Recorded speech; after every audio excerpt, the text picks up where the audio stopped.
I'm just going to show you another quick binary option strategy.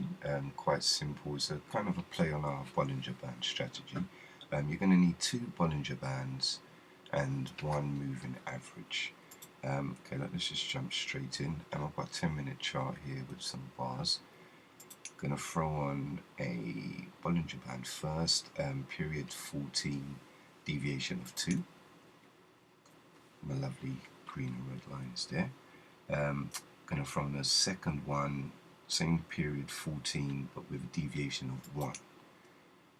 Yep, so you see both sets of bands on there now. And right, let me just explain this first before I do that. Right, what you'll notice is that when the price moves in between sets of the bands, either the higher or the lower, that it generally trends in that direction. Yep. So we can see this, continuously, especially on the downtrending chart which we're in at the moment. Of course, the up moves as well also happen. Now, what we're actually looking for is, of course, a breakout of this. So now, of course, you don't need no help to catch the trend. You already know how to do that. So we're trying to catch trades based on breakouts of the current trend. Right, so I'm going to throw on the moving average, simple moving average of 3, which I've coloured yellow here. Right, so now, let's state this now. Stay away from this during low volume time. So, GMT, anything between, like anything after 8 p.m. to like 5 in the morning, stay away from it at that time there. Okay, right, so now the basic principle is this. So we're looking for first price movement in between the bands, and we're looking to catch a breakout of that. Yeah, so now when we're waiting to see a bar close, of course, then outside of those bands, but also past the moving average as well. And then we'd enter our trade for 30 minutes on the close of that particular bar or candle. While you're using bars here just because it's easier to see the open and the close. Yeah, opens on the left, closes on the right. Yep, so here we can see that this closed. Let's take this one, but this has gone past the bands. It's also closed above the moving average. So we take a 30-minute trade from here. Each bar representing 10 minutes. You see 1, 2, 3, close in the money. Yep. Of course, we just stick with this setup and just constantly look for this. It's about 90% successful. Of course, see another one here. Which prices come down, prices broke back up above the bands and the moving average, and we'll take the trade on close. Yeah, 1, 2, 3, easy in the money. Of course, this works on the same coming down as well. Candle close below out of the bands and below the moving average. 1, 2, as you can see, very simple, easy money. Let's take another example here. Actually, you know what? Let's not skip by. I just want to show you every instance of this. Okay, so on this occasion here, yeah, we've had it close above the moving average. Yeah, but it's not actually closed above the bands. Yep, so of course taking a trade at this point here, 1, 2, 3, yes, it would have been in the money slightly, but we're talking points, so that would have been a very close one, depending on where you came in on the candle. Right, so if we stick to the actual strategy of it breaking out past the bands, take this one for example, broken the bands and the moving average, closed here, yep, 1, 2, 3, easy in the money. Yeah.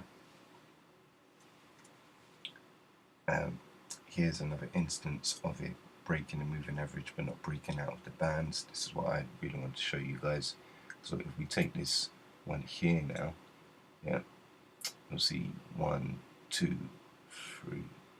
The actual closing point of this was on or just actually above that entry. Yeah, that's why it's important to only take this when you see it actually break below both sets of bands. Yeah, so again, you can see one here, close below the bands and a moving average. 1, 2, 3, easy ITM. Let's go through again. Right, so now instances like this, let's put one here. Okay, so here it's closed just above the band and the moving average. So on the candle close, 1, 2, 3, dead. Yeah, that's a losing trade. Yeah, just to show you that, you know, it's not, nothing is going to be 100% successful. Yeah, even when you do stick to that exact strategy. Of course, now those of you who know the strategy know what we say about the bands and the actual angle of the bands. Of course, you can use that for added confirmation, or use your stochastic. Yeah. Now, if we use the stochastic to confirm these as well, so you know, of course, I understand that sometimes it's hard to be able to keep up with everything, but if you're watching the chart, you know, these are 10-minute bars, you know, so it's not hard to see when these things close to be able to confirm that, okay, it's closed below the bands and across as happened on the stochastic. Yeah, so see on that close there, same time as the cross. Yep, just take a 30-minute trade from there. 1, 2, 3, close there in the money.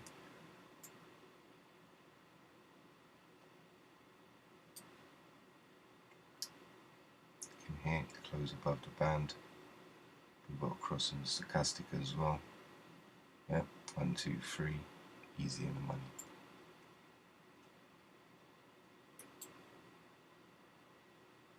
Right, so now in this instance here, yeah, we've got this crossing, now we've got this big chop candle. So now, as you will know, as we often discuss if you're in the chat group, you know, we try and stay away from these big candles. Yeah, big candles are generally caused by, you know, very large volume, which is generally put on by, you know, banks, market makers, you know, for them to make some easy money. And you know, it's just a very easy way to lose your money in those trades. Yeah. Of course, on this occasion, you know, if you'd have taken this trade, yes, you would have been in the money. Just, yeah. What I suggest is that if you are going to go in on a large candle, that you do a shorter expiry. Yep. So in this case, you know, a 10 or 20 minute, probably say 15, 20 minutes is probably going to be best. Yeah, because of course, remember that the moves are generally going to last for, especially on the down moves, you know, they're going to last for 30, 40 minutes. Yeah, but you know, of course, that a drop of that magnitude there, yeah, that's covered most of the movement that it would have done in that time there. Yep, so you're limiting yourself to what you've kind of got left before in reversal, and especially if you know, take into consideration your Fibonacci lines and your support lines. You know, so on this occasion here, you can see very clearly. Maybe some of you can't see very clearly, so just put it in. Right. So you'll see here on this close and open here, if we go to the left, you'll also see close and open, close and open, close. Yep, so you'll see that the price is playing with that line there as well. Yep, so of course a drop here, knowing that it's near support and resistance line, yep, which we generally see some form of reversal at. Yep, so yes, just be careful with those large candles. Yep, we continue on with the strategy as we see, wait for it to break above the bands. Yep, broke above the bands there, close. 1, 2, 3, easy in the money. Yep, even here, got this closed, didn't close below the band, so let's wait until we see the close below the band and the moving average. 1, 2, 3, easy in the money. Yep, here we've got this up moving here. Yep, but even though it's broken the moving average here, it's not broken the bands. At the time when it closes above the bands is on this bar here. You see by this close here. So at that stage there, we'd enter 1, 2, 3, easy in the money.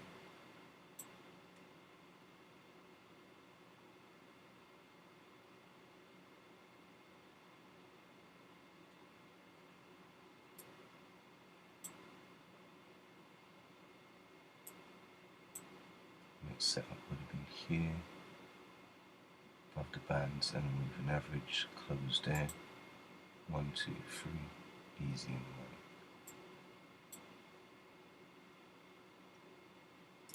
Move here, is close below the bands and moving average. Causes a big candle. Yep. So again, like I said, probably limit that to a 20-minute trade. But of course, in this case, if we'd have taken half an hour, it would have been 1, 2, 3 in the money. You also see that the 20-minute trade was also very easy in the money. There's not much difference.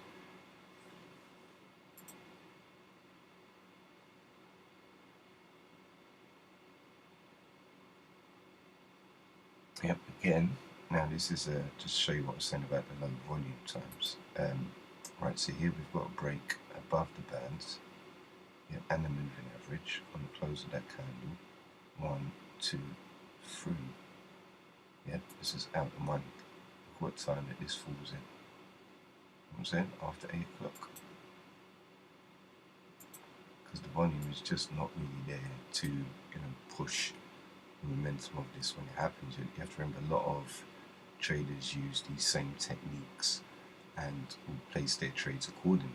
But if there's not as many traders trading with those same techniques, then you're not going to see the volume to actually fully push it where it's going to be. You have to remember, a lot of this stuff is self-fulfilling prophecies, because people adhere to certain strategies and base their trades based on that, because there's so many doing the same thing. Yeah, the price then reacts accordingly. Right, anyway guys, that's it. So basically your standard criteria is, yep, so you've got the 2 sets of Bollinger bands, both with periods of 14, one with deviation of 1 and one of 2. You've got a simple moving average of 3 and a stochastic there. You're waiting to see candle close both outside of the bands and either below or above the moving average, yep, and across on the stochastic as well, just for added confirmation. And you should be 90% RTM with that. I generally stick to this, like I said, always stay away from this during the low volume times.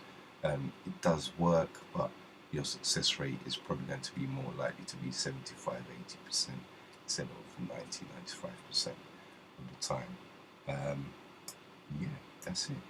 Okay guys, see you soon.